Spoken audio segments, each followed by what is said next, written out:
बच्चों, हम कक्षा 9th की हिंदी पढ़ रहे हैं और हमारी पाठ्य पुस्तक का नाम है क्षितिज। हम उसमें काव्य खंड पढ़ रहे हैं। अध्याय है 11 और कवि हैं रसखान। ये संत कवि हैं, संत कवि रसखान। आज हम उसके भाग फर्स्ट के अंतर्गत कवि परिचय और पाठ परिचय की जानकारी लेंगे। तो देखो बच्चों, आज हम संत कवि रसखान का परिचय पढ़ेंगे। इनका व्यक्तित्व एवं कृतित्व के बारे में जानकारी प्राप्त करेंगे। व्यक्तित्व से यहाँ मतलब है इनका जीवन परिचय एवं कृतित्व से यहाँ अर्थ है इनके द्वारा लिखी गई रचनाएं। तो देखो बच्चों, रसखान जी थे जो बहुत बड़े कृष्ण भक्त थे। तो कृष्ण भक्त कवियों में प्रमुख स्थान रखने वाले रसखान का मूल नाम सैयद इब्राहिम था, यानी कि ये मुगल वंश से संबंधित थे, यानी इनका जो संबंध था वो मुगल वंश से था। रसखान का जन्म पठानकुल में सन 1548 का माना जाता है और सन 1628 के लगभग इनका निधन हुआ था। रसखान दिल्ली के आसपास के रहने वाले थे, लेकिन कृष्ण भक्ति में ये ऐसे मग्न हुए, कृष्ण भक्ति ने इन्हें ऐसा मुग्ध किया कि ये अपने गुरु गोस्वामी विट्ठलनाथ जी से दीक्षा प्राप्त कर ब्रजभूमि में जा बसे। देखो, पहले ये दिल्ली के आसपास रहा करते थे, लेकिन ब्रजभूमि की जो मनोहरता थी उससे ये इतने मुग्ध हुए कि इन्होंने गोस्वामी विट्ठलनाथ जी से दीक्षा प्राप्त की, यानी शिक्षा ली या गुरु दीक्षा ली, और उसके पश्चात ये ब्रजभूमि में जाकर बस गए। देखो बच्चों, ये जो रसखान जी थे ये भक्ति काल के कवि थे।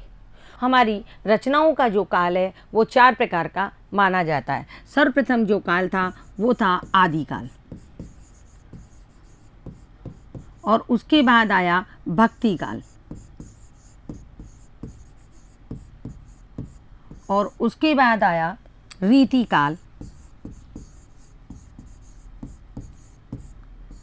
एंड जो अभी तक चल रहा है वो है आधुनिक काल।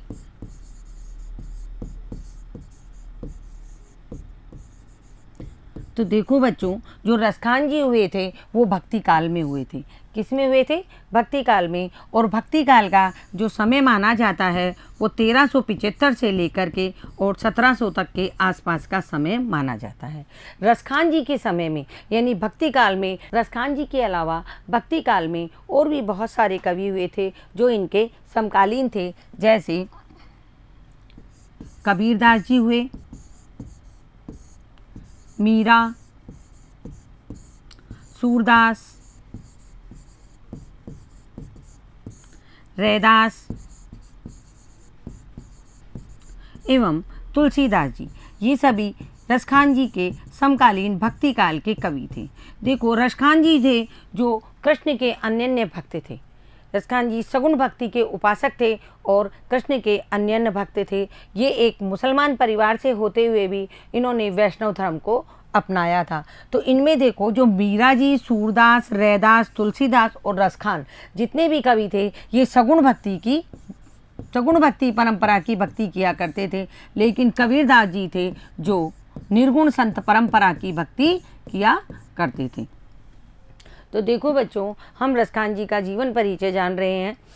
हम उनके बारे में पढ़ेंगे जो उन्होंने रचनाएं लिखी, जो उनके कृतित्व थे। उनकी 3 प्रसिद्ध रचनाएं थी, प्रेम वाटिका, सुजान रसखान और राग रत्नाकर। उनकी 3 प्रमुख ये रचनाएं थी जो रसखान रचनावली के नाम से इनकी रचनाओं को संकलित किया गया। इनकी जो ये तीनों रचनाएं थी, प्रेम वाटिका, सुजान रसखान और राग रत्नाकर, को रसखान रचनावली के नाम से संकलित किया गया, यानी रसखान रचनावली में इनकी ये तीनों रचनाएं मिलती है।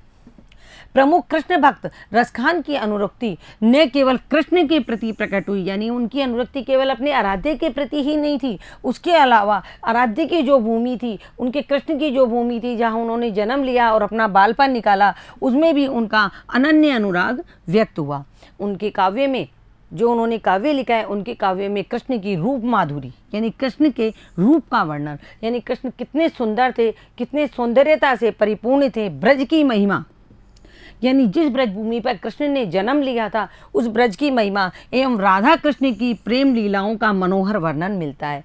राधा कृष्ण की प्रेम लीलाएं, जो कृष्ण ने राधा के साथ रास रचाए थे, गोपियों के साथ जो क्रीड़ाएं की थी, उन सब का मनोहर वर्णन है जो रसखान जी की कविताओं में मिलता है।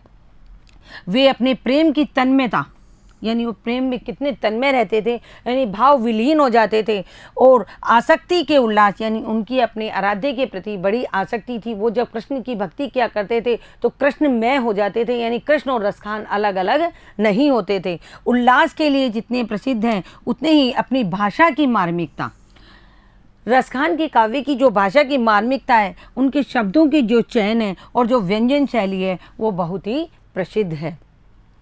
उनके कृतित्व में, यानी जो उन्होंने रचनाएं लिखी है, उनके कृतित्व में ब्रज भाषा का अत्यंत सरस और मनोरम प्रयोग मिलता है। यानी उन्होंने जितनी भी रचनाएं लिखी है उनके अंतर्गत उन्होंने अपनी सारी रचनाएं ब्रज भाषा में लिखी है, और ब्रज भाषा में भी सवैये के रूप में उन्होंने अपनी रचनाएं लिखी है। और ये सवैये क्या होते हैं? सवैये एक प्रकार का ब्रज भाषा का छंद होता है।